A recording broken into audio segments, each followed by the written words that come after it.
So hopefully this is going to be one of the first videos in a series of grassland and grassland management videos that we're going to do and put on social media for Grasstec. So as you go through the grazing year, there's several different topics or points of things that are important in terms of grassland management at different times of the year.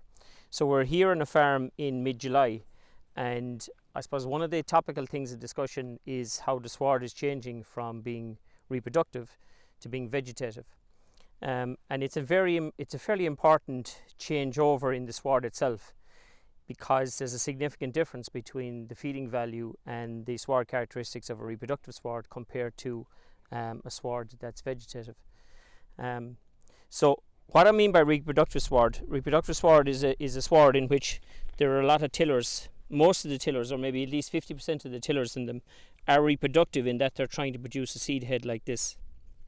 Okay, and the reason why we don't particularly like reproductive sward is because this particular tiller here, the feeding value of this tiller is a hell of a lot lower in terms of ME and crude protein compared to these other tillers that are here, and these ones here are vegetative. Okay. So, but it's inevitable that the sward or perennial ryegrass will want to produce, or will have to produce, seed head in that kind of May-June period. Okay, because again, it's part of the physiology of the plant. Okay, so everything, there's the seed head, and everything below that is relatively poor feeding value. Okay, compared to the other leafy green sward. Okay. Here also, you can see when this reproductive tiller is in place, there's a whole lot of other daughter tillers that are at the base of the sward here, or the base of this bunch of tillers. And when this reproductive tiller is in place, it suppresses the development of these daughter tillers. So all the focus and the energy and the effort in this bunch of tillers is to produce that seed head. Okay, and these ones are suppressed. Okay. So ultimately the challenge for farmers is to create a management regime that reduces the amount of these reproductive tillers in the sward and converts it back from being reproductive into vegetative, which is effectively this paddock that we're in here is predominantly a vegetative. It has gone back to its vegetative state. It's very leafy.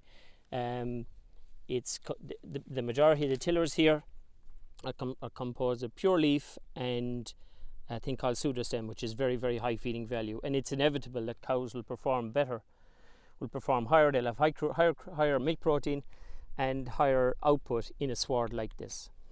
Okay, so how farmers can really affect the amount of reproductive tillers is by the residual, the height of the residual that they either graze to or they cut to. If you graze very highly through the months of May and June, if you graze at laxly, quite high at residuals of maybe 6 or 7, well, then you'll be grazing above the developing seed head, which is moving up through the plant at that time of the year. It's not after popping out yet. It's moving up slowly through the center of the plant. Okay. Okay. So that if you graze it off, if you graze laxly, for example, you leave a high residual like that, well, then the seed head will still be in here and it'll grow on for the next rotation again, where it will then pop out like the tiller I had there a minute ago.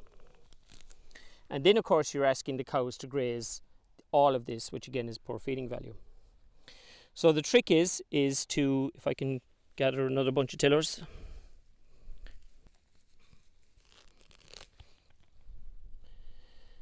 The trick is here's an example now again. This is still a reproductive tiller. The seed head is still in this tiller here, and these daughter tillers are being suppressed. So the trick is to graze low. Okay. Okay, that goes into the cow's belly. Okay, and she'll perform reasonably well on it. But now, what's happening is that the reproductive tiller has been got rid of. This stubble dies. Okay, and then because this bit dies, the reproductive tiller is gone, and these daughter tillers then are allowed to grow on. They're not being suppressed anymore, and they're allowed to grow on. And that's what's happening in this sward. This sward, over the course of the last rotation, has been sent from being reproductive to vegetative. Okay, so the lower you graze, the more likely you are to nip off that developing seed head and send the sward back to being vegetative. Ideally, if you can graze somewhere around the 4.5 centimeters, that'll do it. Okay. The other part of the discussion then is, again, that's one side of it is grazing, but the other side of it is cutting. You know, how low should you cut? And again, the debate whether you use a topper or whether you use a mower. What we find is that toppers just don't cut low enough. They're on skids, and you can't lower them low enough, and invariably you will be cutting above that developing seed head. And of course, once you cut above it, you're not removing it. And so then the next rotation, the seed head will still be there. There's a lot more stem in the sward, and cow performance drops because of it. So ideally to mow as low as you can. Again, mowing down to the 4 to 5 centimeters. Cows will be happy to graze to the height that they grazed to before, or graze to a height that you cut to before. Okay. So here we're in a paddock that is probably typical of what you don't want in a sward in the midsummer. Again, as you can see in the background there's a lot of heavy cover still in the sward. There's a lot of reproductive stems. There's a lot of seed head in the sward like this. And again, so you know, this isn't desirable. You know, a lot of the time grazing conditions are not ideal, and sometimes we don't get down to that low residual. And so a key thing then is to identify the problem, identify that the residual wasn't set, and understand that the likelihood is that the quality of the sward the next rotation or the next couple of rotations is likely to be poorer. And then what is key is that you don't let the covers go too heavy if you're going to graze them. So again, to try to recorrect it down to a lower residual, you have to be sure that the pre-grazing covers are not getting too strong and that they're staying below. You know, ideally even to try to recover this sort of a situation, they want to be no more than probably 1400 to try to get it down. Now, with the plenty of moisture in the soil and the high temperatures we have at the moment, this is growing on at a very high rate, and so it's gone too high for grazing. But again, remember, there's an opportunity now.